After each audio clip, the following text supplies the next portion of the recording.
അടുത്ത ടോപ്പിക്കാണ് concurrency control protocol.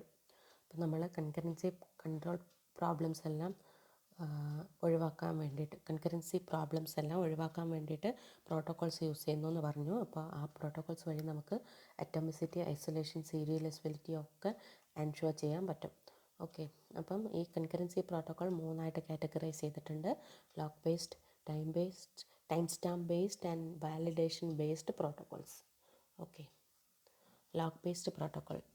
In this type of protocol, any transaction cannot read or write data until it acquires an appropriate lock on it. Okay, ഈ ഒരു concurrency control protocol, അതായത് lock based പ്രോട്ടോക്കോളിൽ ഒരു transaction അതിന് എന്ത് ചെയ്യാൻ പറ്റില്ല, ഒരു പെർട്ടിക്കുലർ ലോക്ക് ഇതിന് അക്വയർ ചെയ്ത ശേഷം മാത്രമേ അതിനെ റീഡ് ചെയ്യാനോ അല്ലെങ്കിൽ റൈറ്റ് ചെയ്യാനോ പറ്റുള്ളൂ. ഇവിടെ 2 ടൈപ്പ് ലോക്സ് ആണുള്ളത്. Okay, database systems equipped with lock-based protocols use a mechanism by which any transaction cannot read or write data until it acquires an appropriate lock on it. Okay, locks are of 2 kinds: binary locks അതുപോലെ shared or exclusive locks. അപ്പം lock based protocol 2 ടൈപ്പാണുള്ളത്. അതായത് ഓരോ locks ഓരോ particular locks കിട്ടുമ്പോഴേ ഓരോരോ ട്രാൻസാക്ഷനും read ചെയ്യാനോ right ചെയ്യാനോ പറ്റുള്ളൂ എന്നാണ് നമ്മൾ പറഞ്ഞത്. അപ്പം ഈ locks 2 type: binary locks, shared or exclusive lock. അപ്പോൾ ഒരു ബൈനറി ലോക്കാണെങ്കിൽ ഒരു ഡാറ്റ ഐറ്റത്തിന് മുകളിൽ ഒരു ബൈനറി ലോക്കാണ് അപ്ലൈ ചെയ്തതെങ്കിൽ എന്ത് ചെയ്യാൻ പറ്റും? A lock on a data item can be in 2 States. It is either locked or unlocked. ഒരു ബൈനറി ലോക്ക് എന്ന് പറയുന്നത് ഒന്നുകിൽ 2 സ്റ്റേറ്റ്സാണ് അതിനുണ്ടാവുക, ഒന്നുകിൽ ലോക്ക്ഡ് അല്ലെങ്കിൽ അൺലോക്ക്ഡ്. അടുത്തത് shared or exclusive. Okay, this type of locking mechanism differentiates the locks based on their use. If a lock is acquired on a data item to perform a write operation, it is an exclusive lock. അതായത് write ഓപ്പറേഷനാണ് perform ചെയ്യേണ്ടതെങ്കിൽ അപ്പോൾ acquire ചെയ്യുന്ന lock എന്ന് പറയുന്നത് exclusive ലോക്കാണ്. allowing more than one transactions to write on the same data item would lead the database into an inconsistent state. Read locks are shared because no data value is being changed. Okay, അപ്പോൾ shared or exclusive ലോക്സിൽ shared lock എന്ന് പറയുന്നത് read only ലോക്കാണ്. Okay, അത്തരം ഒരു shared ലോക്കാണ് acquire ചെയ്യുന്നതെങ്കിൽ data item ഒരു ട്രാൻസാക്ഷൻ ഒരു ഡാറ്റ ഐറ്റം റീഡ് ചെയ്യാൻ മാത്രമേ പറ്റുള്ളൂ. Okay, it can be shared between the transactions because when the transaction holds a lock then it can update the data on the data item. Okay, അതായത് ഒരു transaction ഒരു shared ലോക്കാണ് hold ചെയ്യുന്നതെങ്കിൽ അതിന് എന്ത് ചെയ്യാൻ പറ്റില്ല, അപ്ഡേറ്റ് ചെയ്യാൻ പറ്റില്ല. പകരം ഇതിന് റീഡ് ചെയ്യാൻ മാത്രമേ ഡാറ്റ ഐറ്റത്തിന് റീഡ് ചെയ്യാനേ പറ്റുള്ളൂ.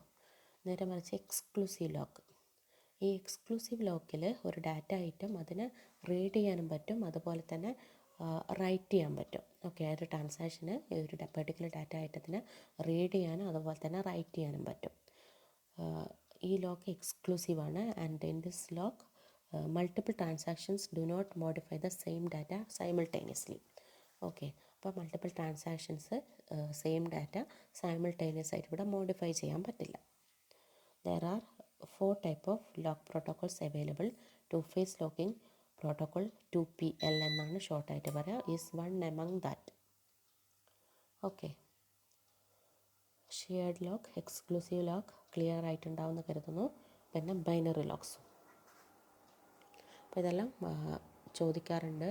ഷെയർഡും എക്സ്ക്ലൂസീവും അങ്ങോട്ടും ഇങ്ങോട്ടും തിരിഞ്ഞു പോകും. ഏതിലാണ് ബോത്ത് ദ ഓപ്പറേഷൻ, അതായത് റീഡ് ചെയ്യാനും റൈറ്റ് ചെയ്യാനും പറ്റുന്നത് ഏത് ലോക്കിലാണെന്നൊക്കെ ചോദിക്കാറുണ്ട്. അപ്പം മറന്നു പോയത് exclusive ലോക്കാണ്.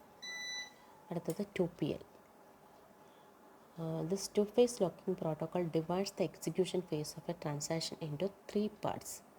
In the first part, when the transaction starts executing, it seeks permission for the lock it requires.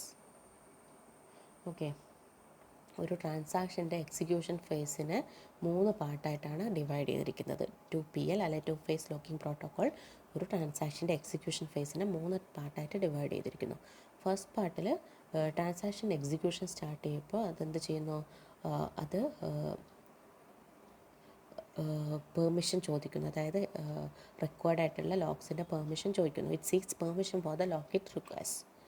Okay, in the second part where the transaction acquires all the locks. Okay, second പാർട്ടിൽ transaction lock acquire ചെയ്യുന്നു. As soon as the transaction releases its first lock the third phase starts. Okay, transaction ഇതിൻ്റെ first lock release ചെയ്യുമ്പോൾ അതിൻ്റെ third phase start ചെയ്യുന്നു. Third ഫേസിൽ എന്താ സംഭവിക്കുന്നത്, transaction cannot demand any new locks. Okay, അതിന് പുതിയതായിട്ട് ലോക്സ് ഒന്നും ഡിമാൻഡ് ചെയ്യാൻ പറ്റില്ല, പകരം ഇതിന് അക്വേർഡ് ലോക്സ് റിലീസ് ചെയ്യാൻ മാത്രമേ സാധിക്കുള്ളൂ. Two phase locking has two phases. Okay, ഇപ്പം നമ്മൾ പറഞ്ഞ 3 പാർട്സാണ്. അടുത്തതായിട്ട് ടു ഫേസ് ലോക്കിങ്ങിന് 2 ഫേസസ് ആണുള്ളത്, ഗ്രോയിങ് ഫേസും ഷ്രിങ്കിങ് ഫേസും. ഗ്രോയിങ് ഫേസ് എന്ന് പറയുന്നത് ഈ ട്രാൻസാക്ഷന് വേണ്ട എല്ലാ ലോക്സും ഇത് അക്വയർ ചെയ്തു, where all the locks are being acquired by the transaction. Okay, and the second phase shrinking, where the locks held by the transaction are being released. Growing phase transaction required ആയിട്ടുള്ള locks acquired ആണ്. Shrinking ഫേസിൽ locks എന്ത് ചെയ്യുന്നു, release ചെയ്യുന്ന സ്റ്റേജാണ്. To claim an exclusive lock a transaction must first acquire a shared lock and then upgrade it to an exclusive lock. Okay, അപ്പോൾ ഒരു exclusive lock claim ചെയ്യണമെങ്കിൽ ആദ്യം ട്രാൻസാക്ഷൻ ഒരു ഷെയർഡ് ലോക്ക് അക്വയർ ചെയ്യുക, ദെൻ അതിനെന്ത് ചെയ്യുക, എക്സ്ക്ലൂസീവ് ലോക്കായിട്ട് അപ്ഗ്രേഡ് ചെയ്യണം. ഒരു 2PL നമ്മൾ പറഞ്ഞ പോലെ growing phase, shrinking phase, 2 phases ആണുള്ളത്. ഗ്രോയിങ് ഫേസിൽ new lock on the data item may be acquired by the transaction but none can be released. Okay, അതിന് പുതിയതായിട്ട് ലോക്സ് വേണമെങ്കിൽ that also can be acquired in the growing phase. പക്ഷേ growing ഫേസിൽ locks ഒന്നും release ചെയ്യില്ല. Okay, അപ്പോൾ growing ഫേസിൽ locks എന്ത് ചെയ്യുക, അക്വയർ ചെയ്യാണ്. നേരെ മറിച്ച് ഷ്രിങ്കിങ് ഫേസിൽ എക്സിസ്റ്റിംഗ് ലോക്ക് റിലീസ് ചെയ്യാം. ഓക്കെ, അവിടെ പുതിയ ലോക്സ് ഒന്നും അക്വയർ ചെയ്യുന്നില്ല. In the below example, if lock conversion is allowed, then the following phase can happen. There are 2 phases of two-phase locking, growing phase and shrinking phase.